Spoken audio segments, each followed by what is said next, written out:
Hello दोस्तों, कैसे हैं आप। Welcome to ASF academy. मैं हरिओम सूर्यवंशी आज आपके साथ फिर आया हूं एक नया टॉपिक लेके। हमने पिछली वीडियो में देखा था, हमने पढ़ा था रासायनिक अभिक्रियाएं एवं समीकरण।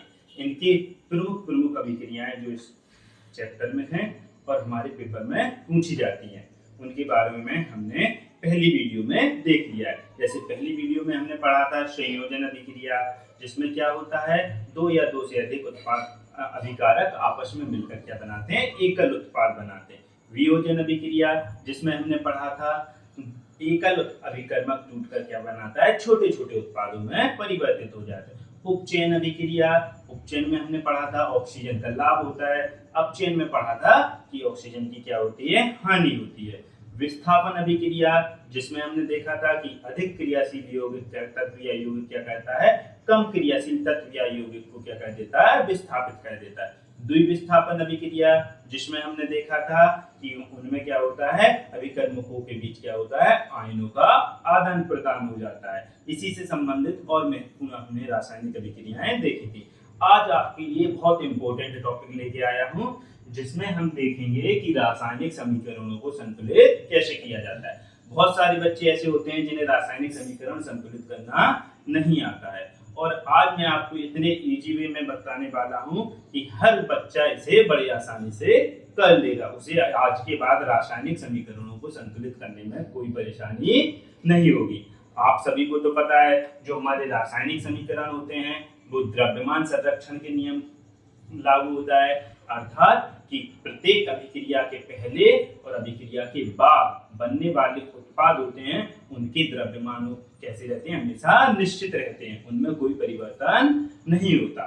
अगर हम एक एग्जांपल से समझें कि हमने 2 किलो दाल और 2 किलो चावल आपस में मिक्स किए, उसके बाद हमारा जो मटेरियल बनेगा उसका कुल वजन कितना होगा, 4 केजी, क्योंकि 2 किलो हमने चावल लिए थे, 2 किलो दाल ली थी, तो दोनों को आपस में मिलाने से हमारा कितना बना, 4 केजी। अब देखते हैं, यह हमने एक रासायनिक समीकरण लिखा है जो अभी कैसा है, असंतुलित है, और इसे संतुलित करने के लिए हम आपको आज बताने वाले हैं एक ट्रिक, जिससे आप रासायनिक समीकरणों को चुटकी बजाते हल कर लेंगे। चलिए देखते हैं। अब बस हमें इसमें करना क्या है, हमें इसमें जो तत्व दिए रहे हैं उनको गिनना है। आपको गिनना आ गया, समझ लो आपका समीकरण सॉल्व हो गया। देखते हैं, पहले हमारा क्या दिया है, HNO3। HNO3 में अगर हम देखेंगे तो हमारा हाइड्रोजन कितना है, 1, नाइट्रोजन कितना है, 1, ऑक्सीजन कितना है, 3। देखिए, अगर किसी के साथ कुछ भी नहीं लिखा हो तो हम क्या मानते हैं, उसके साथ 1 मान लेते हैं। जैसे हाइड्रोजन अकेला है तो 1, नाइट्रोजन अकेला है तो 1, ऑक्सीजन के साथ हमारा कितना लिखा है, 3। तो एक ग्रुप हमारा यह हो गया। मतलब हमें क्या करना है, इन दोनों ग्रुपों के टोटल हम निकाल लें और इन दोनों के, और फिर इनमें जो कमी होगी उन्हें हम पूरा कर लेंगे।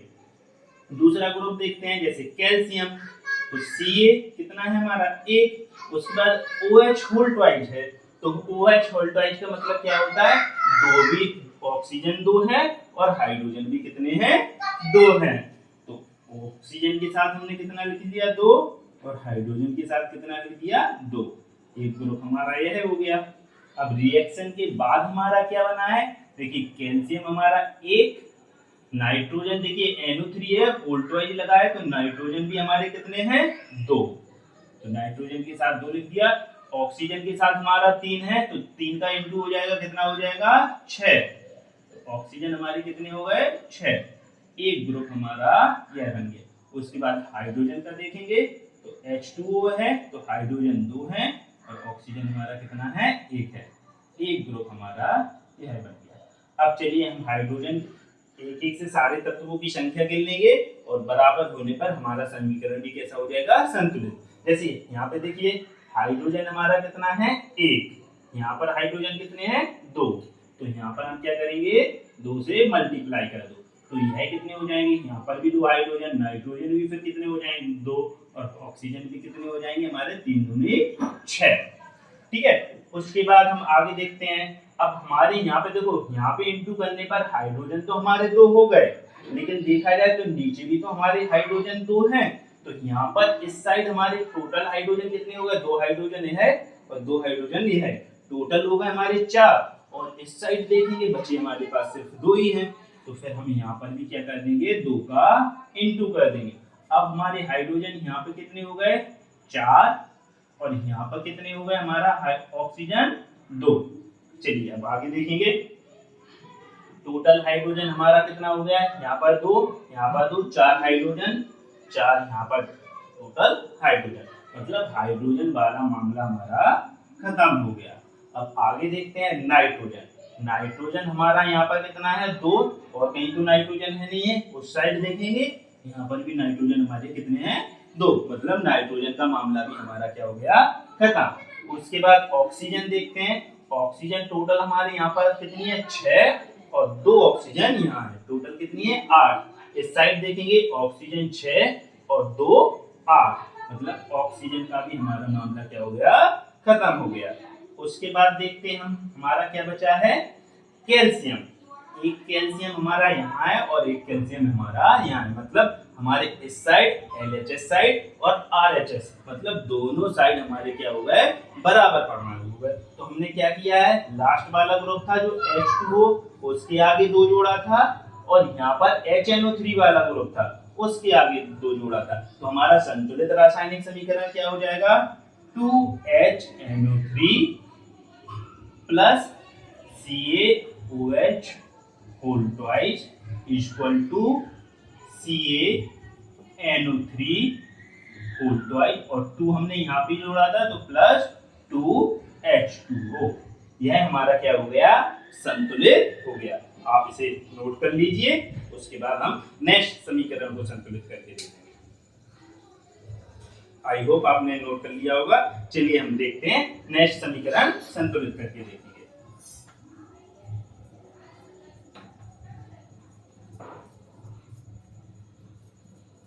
कुछ नहीं करना है आप लोगों को, बस इसमें हमें जो तत्व दिए हैं उनकी परमाणु संख्या, उनके कुल अणुओं को गिन लीजिए, और गिनने के बाद क्या कर लीजिए, जिसमें जो कमी है उसकी पूर्ति कर दीजिए, और आपका समीकरण कैसा हो जाएगा, संतुलित हो जाएगा। नेक्स्ट है हमारा, देखिए बुक में से हम आपकी बुक से पढ़ा रहे हैं, बुक में दूसरा हमारा दिया हुआ है NaOH plus H2SO4 equal to Na2SO4 plus के H2O। यही हमारा किताब में दिया हुआ है। चलिए आइए इसी मेथड से हम इसको सॉल्व करके देखते हैं। पहले हमारे क्या दिया है, Na, अलग अलग ग्रुप बना लेंगे और ग्रुप में देखेंगे, फिर जिस चीज की कमी है उसे हम ऐड करते जाएंगे। सोडियम हमारा कितना दिया है, 1, ऑक्सीजन हमारा कितना दिया है, 1, हाइड्रोजन कितना दिया है, 1। एक ग्रुप हमारा यह बन गया। दूसरा ग्रुप देखेंगे, हाइड्रोजन हमारे कितने हैं, 2, सल्फर हमारा कितना है, 1, ऑक्सीजन हमारे कितने हैं, 4। एक ग्रुप हमारा यह बन गया। इक्वल टू के उस साइड देखेंगे, सोडियम हमारा कितना दिया है, 2, सल्फर कितना दिया है, 1, ऑक्सीजन कितना दिया है, 4। एक ग्रुप हमारा यह बन गया। उसके बाद अगला देखेंगे, H2O है, तो हाइड्रोजन हमारे कितने हैं, 2, ऑक्सीजन कितना है, 1। आइए अब हम इसे संतुलित करके देखेंगे। यहाँ पे देखिए हाइड्रोजन हमारे कितने हैं, 2, इस साइड हाइड्रोजन 1 है, नीचे भी देख लेते हैं यहाँ पे कितने हैं हमारे, 2। तो टोटल हमारे हाइड्रोजन इस साइड कितने हो रहे हैं, 3 हो रहे हैं, इस साइड तो 2 हैं, तो हमें कुछ ना कुछ तो करना पड़ेगा। तो पहले हम क्या करते हैं, इसमें 2 को मल्टीप्लाई कर लेते हैं। तो सोडियम हमारा कितना हो जाएगा, 2, ऑक्सीजन कितना हो जाएगा, 2, हाइड्रोजन कितने हो जाएंगे, 2।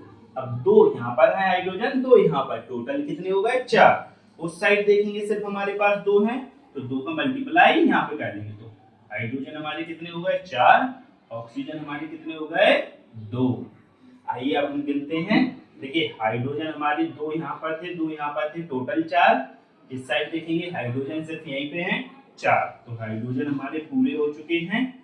उसके बाद सोडियम हमारे कितने हैं, 2, उस साइड भी हमारे सोडियम कितने हैं, 2, तो सोडियम भी बराबर हो चुके हैं। ऑक्सीजन 2 यहाँ पर है और 4 यहाँ पर है, टोटल ऑक्सीजन कितना है, 6। इस साइड देखते हैं, 4 ऑक्सीजन यहाँ पर, 2 ऑक्सीजन यहाँ पर, मतलब 6 हमारे ऑक्सीजन भी हो चुके हैं।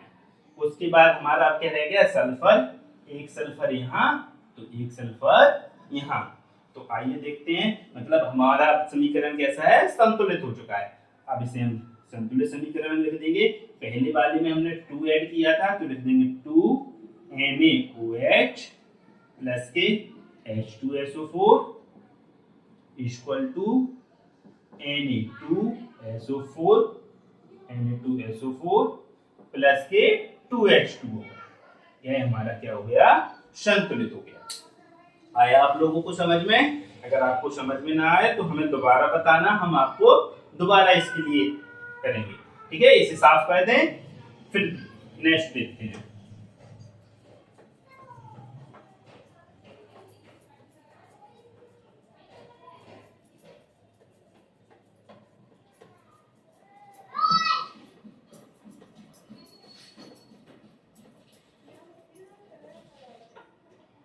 चलिए अगला समीकरण नोट करते हैं। अगला है हमारा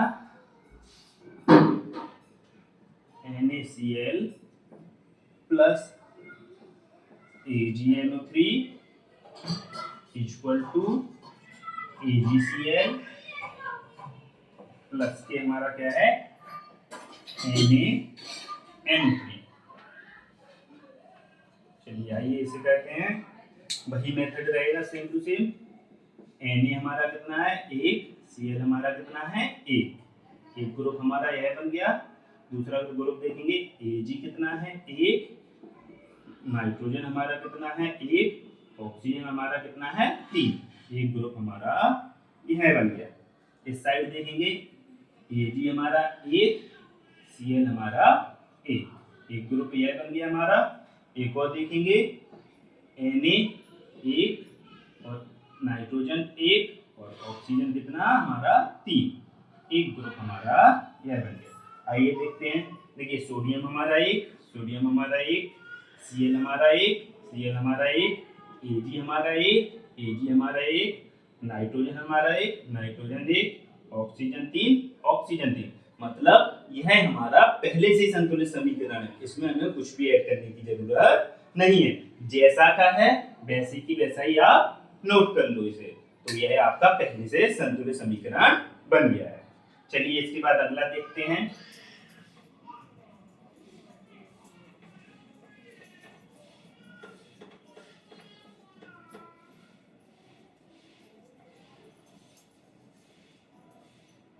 इसके बाद हमारा अगला दिया हुआ है BaCl2, चौथा है हमारा BaCl2 plus H2SO4 equal to हमारा क्या है, BaSO4 प्लस HCl। यह हमारा एक और समीकरण है। आइए अब इसे संतुलित करते हैं। वही मेथड रहेगा बिल्कुल सेम टू सेम। कोई सा भी समीकरण हो, कैसा भी आ जाए, अगर असंतुलित है आप यह मेथड अपनाइए, यह ट्रिक लगाइए और तुरंत आपका क्या है, समीकरण कैसा हो जाएगा, संतुलित हो जाएगा। Ba हमारा कितना है, 1, Cl2 हमारा कितना है, Cl हमारा कितना है, 2। एक ग्रुप हमारा यह बन गया।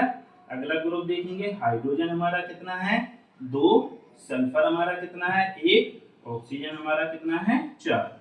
एक ग्रुप हमारा यह बन गया। इस साइड देखेंगे, Ba हमारा कितना है, 1, सल्फर हमारा कितना है, 1, ऑक्सीजन हमारे कितने हैं, 4। एक ग्रुप हमारा यह बन गया। उसके बाद हाइड्रोजन हमारा कितना है, 1, Cl हमारे कितने हैं, 1। एक ग्रुप हमारा यह बन गया। चलिए देखते हैं। Ba हमारा कितना है, 1, Ba हमारा 1, Cl2 कितने हैं, 2, इधर कितना है, Cl2 1। तो मतलब यहाँ पे हम कितना कर देंगे, 2 का इंटू कर देंगे, तो हाइड्रोजन भी हमारे कितने हो जाएंगे, 2, और Cl भी कितने हो जाएंगे, 2। उसके बाद मतलब हमारा Cl का काम हो गया। उसके बाद हाइड्रोजन 2, इस साइड भी हाइड्रोजन हमारे 2, सल्फर 1, ऑक्सीजन 4, ऑक्सीजन 4। मतलब अब है हमारा यह संतुलित हो गया। कुछ नहीं करना है, लास्ट वाला जो HCl ग्रुप है उसमें हमें सिर्फ 2 ऐड करने हैं, तो संतुलित समीकरण हो जाएगा हमारा BaCl2 प्लस के H2SO4 equal to BaSO4 plus के हमारा 2 ऐड करना है 2HCl और यह आपका समीकरण कैसा हो गया, संतुलित। आई होप आपको यह समझ में आया होगा। अगर आपको इसमें कुछ भी समझने में दिक्कत आई हो आप हमें कमेंट करिए, हम आपको दोबारा बताएंगे। ठीक है, मिलते हैं नेक्स्ट वीडियो में, तब तक पढ़ते रहिए और रिवीजन करते रहिए। धन्यवाद।